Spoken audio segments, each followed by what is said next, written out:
Halo teman-teman semua, selamat datang kembali di YouTube channel saya. Nama saya adalah Kevin Saidi. Pada YouTube channel ini teman-teman akan menemukan informasi menarik seputaran technical analysis untuk cryptocurrency. So if you do like cryptocurrency, make sure to hit the subscribe button and don't forget to leave your thumbs up kalau kalian suka dengan konten yang saya bahas di dalam video ini. Guys, sesuai janji saya, akhirnya kita akan bahas tentang seputaran Ethereum dan juga akan ngebahas tentang sedikit dari Racha token atau Radio Caca token.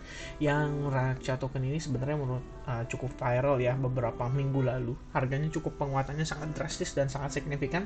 Tentunya saya cukup yakin kenapa teman-teman minta dibahas karena banyak yang beli dan juga pasti penasaran, ada yang pengen beli ya, kira-kira kedepannya harganya akan seperti apa. Dan saya akan bahas nanti sedikit tentang Racha token berdasarkan opini saya dan juga kira-kira apa sih yang akan saya lakukan terhadap Racha token ini gitu ya. By the way teman-teman, nanti di akhir itu akan saya sedikit saya spill, sedikit saya berikan teaser tentang salah satu token yang sebetulnya menurut saya cukup menarik dan masih ada hubungannya dengan token-token terakhir yang waktu itu kita sempat bahas, yaitu MetaHero. Jadi kalau misalnya teman-teman sekiranya tertarik, make sure kalian nonton videonya sampai selesai ya. Nah, pertama-tama kita akan bahas dari si Ethereum dulu. Nah, seperti yang kita lihat teman-teman, chart Ethereum saat ini itu mengalami penguatan ya, yang menurut saya sebenarnya cukup signifikan karena pada akhirnya dia berhasil ngelewatin atau berhasil breakout dari key resistance-nya dia, dan sekarang posisinya itu kita sedang testing dan mencoba bermain di atas key resistance ini.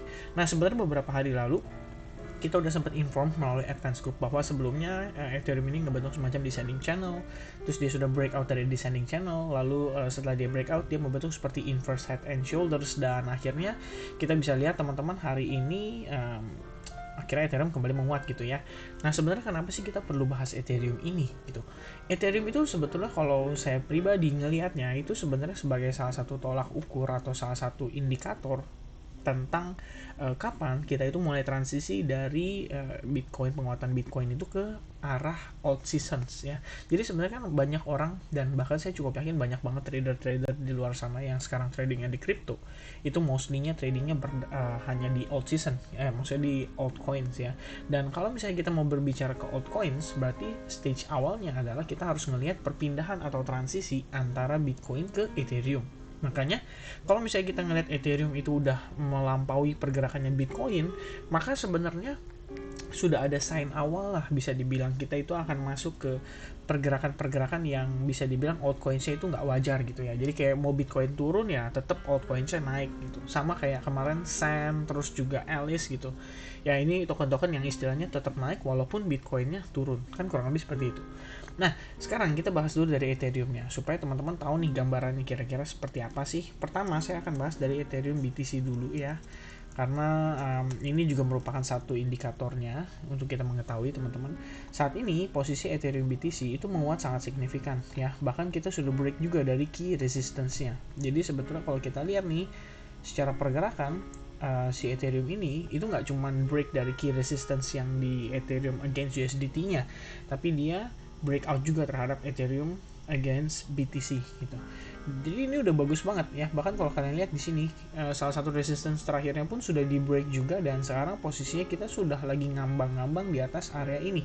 Nah, saya tambahkan lagi di Ethereum dominance teman-teman. Jadi kalau misalnya teman-teman pengen tahu juga bisa lihat dari Ethereum dominance. Nah, dari sini sebenarnya kelihatan jelas ya. Tuh, market si Ethereum itu sudah melampaui ya bisa dibilang secara dominasi Ethereum itu naik ke 20%, padahal beberapa saat yang lalu itu berada di kisaran 18%, dan itu cukup lama kita di sana.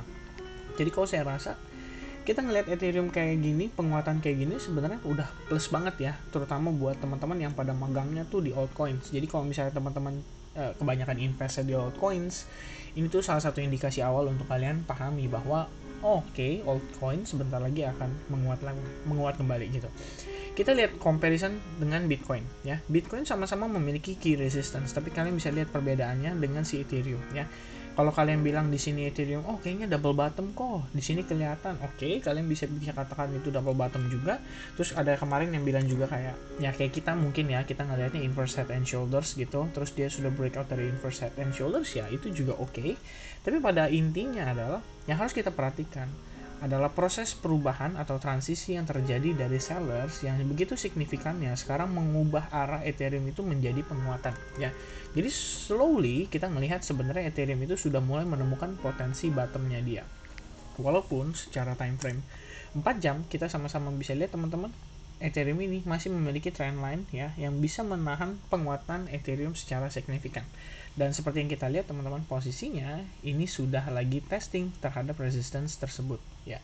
Jadi sekarang kita tinggal nunggu aja nih apakah si Ethereum ini mampu untuk breakout dari resistance trendline yang ada di sini gitu.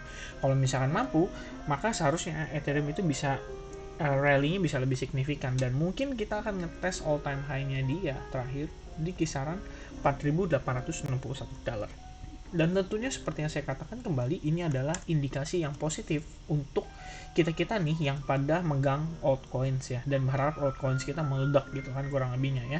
Nah, lalu kalau misalnya saya tambahkan teman-teman, di sini teman-teman bisa lihat ya, sebenarnya trendline atau ascending channel ini sudah kita gambarkan dari beberapa hari lalu ya, dimana ini kita baru gambarkan pada saat dia development awal, dan sekarang posisinya itu dia benar-benar bergerak respectfully di dalam si ascending channel ini ya.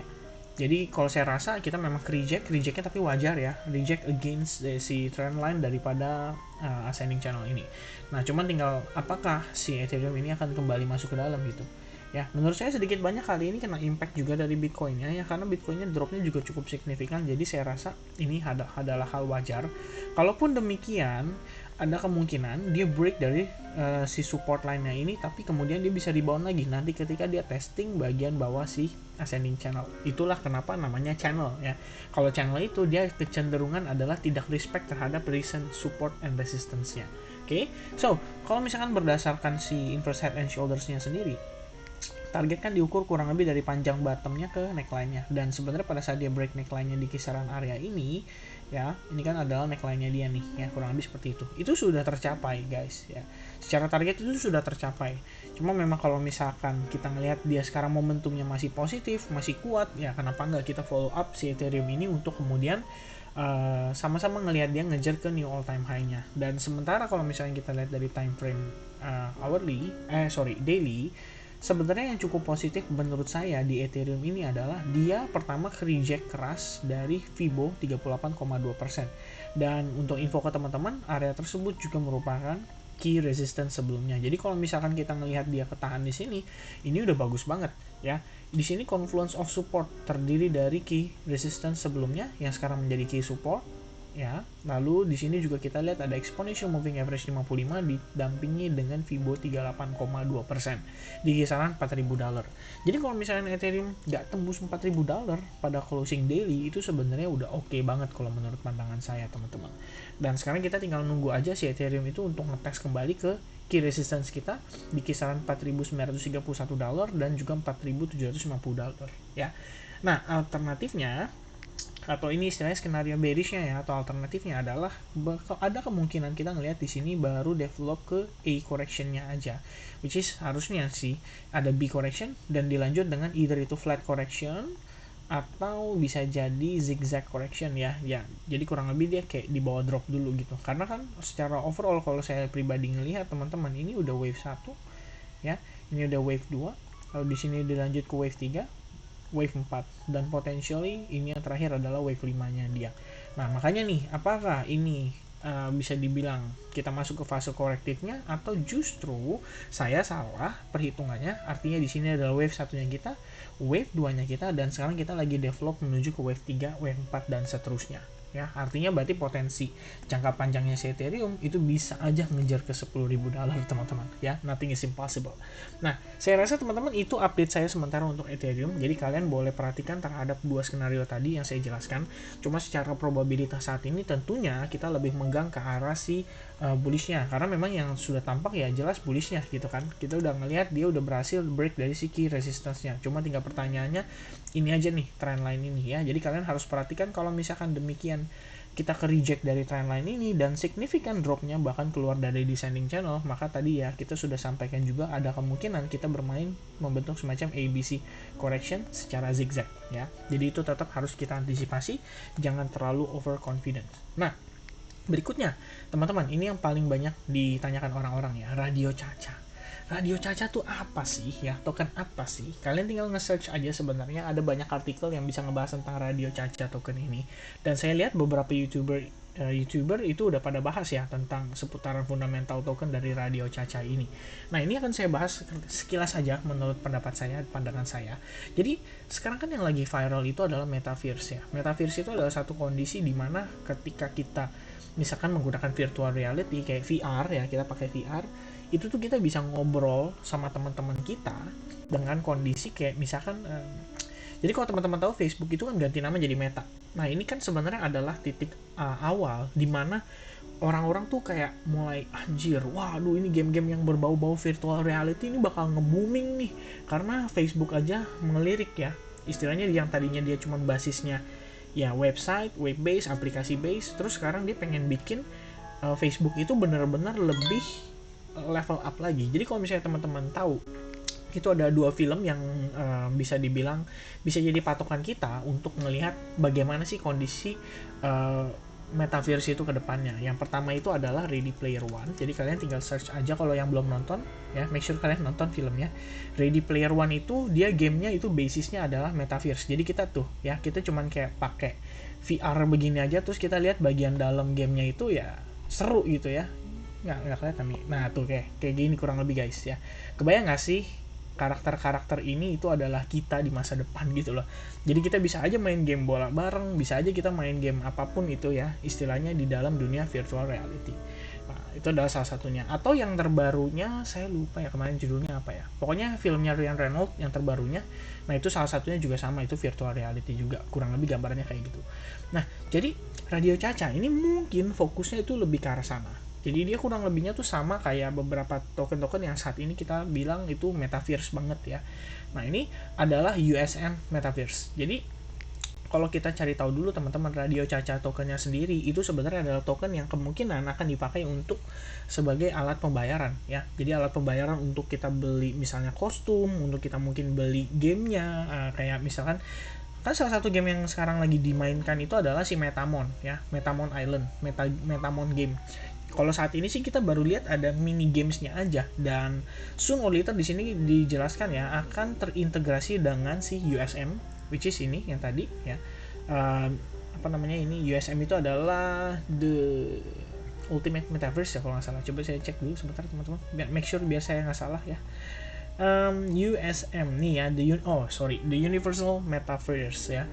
Jadi ini akan dipakai nantinya. Kalau misalkan si Metamon ini sekarang lagi 3D gamenya itu lagi yang kayak nih kayak gini doang lah ya. Kalau kalian tahu ini kayak Axie Infinity lah, simpelnya gitu ya. Jadi kalau misalnya kalian main gamenya pun ini game Metamon ini untuk kita beli satu karakternya aja itu udah mahal banget ya, bisa berkisar 70 jutaan kurang lebih guys, dan itu menggunakan Radio Caca token. Makanya Raca ini ngebuminya menurut saya karena itu ya. Jadi waktu kemarin kan kalian tahu game AXS itu sangat hype ya, Axie Infinity itu sangat hype. Nah, orang-orang mungkin yang nggak berkesempatan main di Axie dari awal, itu pasti mungkin akan belajar dari kesalahan mereka gitu. Kayak istilahnya, gue dulu tahu Axie ini dari awal. Nah, terus sekarang keluar nih gamenya Metamon ya, sejenis dengan si Axie. Ya udah, mereka main lah gitu loh di sini. Dan untuk beli karakternya sekarang udah mahal banget, karena belinya juga pakai Radio Caca, dan Radio Cacanya akhirnya ikut ngepam gitu. Nah, sebenarnya menurut saya perlu kita perhatikan adalah USM-nya itu sendiri guys ya. The Universal Metaverse itu akan launching Desember 2021. Jadi nanti nih Desember nih perkiraan ya mungkin awal atau pertengahan itu bakal ada launching Universal Metaverse ini ya. Tadi saya udah sempat kasih lihat sedikit nih gambarannya kurang lebih kayak gini. Jadi kita kayak bisa jalan-jalan istilahnya kayak di planet apa, ini sebenarnya kayak game-game apa ya? Kalau teman-teman tahu mah ini udah kayak game-game zaman dulu lah ya, kayak Seal Online. Terus juga kita berbicara game-game yang sebenarnya agak lebih keren ya, mungkin RF ya RF ya kan ya, kayak game-game gitu. Ini sebenarnya udah ada gitu loh konsepnya dari dulu, cuma yang membedakan itu hanya satu, yaitu kita bisa bermain dengan menggunakan virtual reality. Jadi kita tuh yang sebagai diri kita itu ada di dalam gamenya. Nah, sebenarnya dari sini kita udah sama-sama tahu ya, harusnya sih Radio Caca token ini masih punya potensi jangka panjang yang lebih baik lagi dari harga sekarang. Karena secara coin market cap sendiri saya ngecek tadi, ini token tuh belum masuk exchange besar sama sekali. Jadi belum ada diperdagangkan di exchange besar. Dan kalau misalkan sampai nanti masuk, otomatis kan volume transaksinya sendiri itu akan meningkat. Dan kalau volume transaksinya meningkat, udah pasti dampak terhadap si tokennya itu pasti juga naik gitu loh teman-teman. Karena makin banyak yang megang tokennya, dan harusnya sih Ya ini menurut saya masih oke banget untuk kita berbicara jadi investment jangka panjang. Karena balik lagi teman-teman, kalau kita berbicara tentang si metaverse sendiri ya, metaverse itu tadi saya nemu ada satu artikel ya. Jadi metaverse is a virtual shared place constructed by the intersection of virtually augmented physical reality and physical persistent virtual space dan bla bla bla bla bla bla bla. Nah, simpelnya, sederhananya ini teman-teman ya. It is still in the development ya by a staff with over 10 years of game development expertise ya. This universe which is scheduled to be unveiled in the first quarter of 2022 might be compared to the new internet of our time. Jadi kalian bayangin kayak waktu pertama kali internet masuk ya gak banyak kan orang yang kayak istilahnya langsung jago menggunakan internet, langsung wah pokoknya serba enak lah. Metaverse itu baru tahapan awal. Nah ini Ready Player One dan Free Guy ya, filmnya si Ryan Reynolds.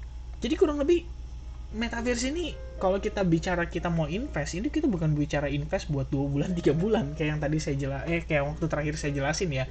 Jadi invest di Metaverse ini tuh kita berbicara untuk bisa metik hasilnya mungkin akan butuh waktu tahunan ya, either itu 3 sampai 5 tahun atau bahkan 10 tahun guys ya.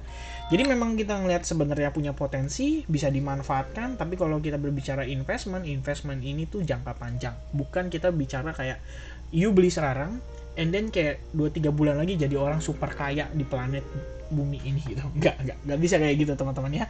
Ada yang kayak gitu dan sudah terjadi, tapi ya kalau kita berbicara untuk yang lebih signifikan lagi, investment, dan kalian sebagai investor itu harus melihat lebih jangka panjang ya. At least kalian harus ngebayangin kalian invest di token ini, tapi dalam 5 tahun kalian nggak tarik sama sekali.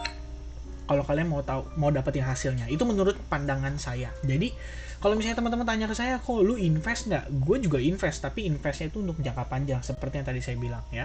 Jadi jangan harap kalian ngelihat result itu dalam waktu 3-4 bulan. Kalau misalnya kalian istilahnya pengen punya result yang sekali dapat tuh bisa sampai beli, ya mungkin beli rumah mewah, atau mungkin beli mobil mewah gitu ya, itu butuh waktu lama. Dan yang pasti investnya juga nggak kecil ya. Jadi jangan harap kalian invest 100.000 terus kayak mendadak jadi miliaran rupiah ya. Possible kalau di kripto itu bukan suatu hal yang mustahil, tapi ingat teman-teman, karena kita investnya di project Metaverse sekarang itu masih development. Sekarang pun bahkan orang-orang baru kayak mulai disentil-sentil dikit kayak nih loh Metaverse kayak gini, nih loh Metaverse kayak gini ya, kayak the next internet lah istilahnya, the next atau ya next levelnya internet lah di dunia ini ya. Kebayang gak sih kita lagi nongkrong di cafe tapi di virtual cafe ya kan, dengan teman kalian yang mungkin sekarang lagi kuliah di Singapura atau mungkin ada yang di Australia, kalian ngumpul tapi di cafe dan kafenya itu virtual. Nah itu gambarannya kurang lebih teman-teman. Takes time? Yes, sudah pasti ya. Tinggal kita lihat nanti gimana kira-kira developmentnya mereka. Jadi terkait radio cuaca saya sudah jelaskan, terkait Ethereum juga saya sudah jelaskan. Next kita akan kasih update seputaran Bitcoin dan kita akan bahas sedikit tentang si Sam, Alice dan kawan-kawannya. So teman-teman, buat yang tadi udah nonton mungkin dari awal ya, udah penasaran kira-kira di bagian akhirnya kok Kevin mau bahas apa sih ini, kira-kira ada apa sih gitu. Jadi sebenarnya ada satu project yang sedang dikerjakan oleh tim MetaHero, which is itu si Robert Greene, dan sekarang bisa dibilang dia juga mau merambah ke dunia gamenya. Nah, gamenya kayak gimana? Itu bakal jadi the next levelnya multiverse atau metaverse. Kalau misalkan teman-teman pengen tahu seperti apa, ya tentunya bisa searching. Saya juga sedang searching, saya juga lagi cari tahu, saya sedang melakukan research, dan kalau misalkan nanti udah mantep banget, saya akan inform melalui YouTube channel saya. Jadi kalau teman-teman belum subscribe, make sure kalian subscribe channel ini, dan sampai ketemu lagi di next update. Cheers!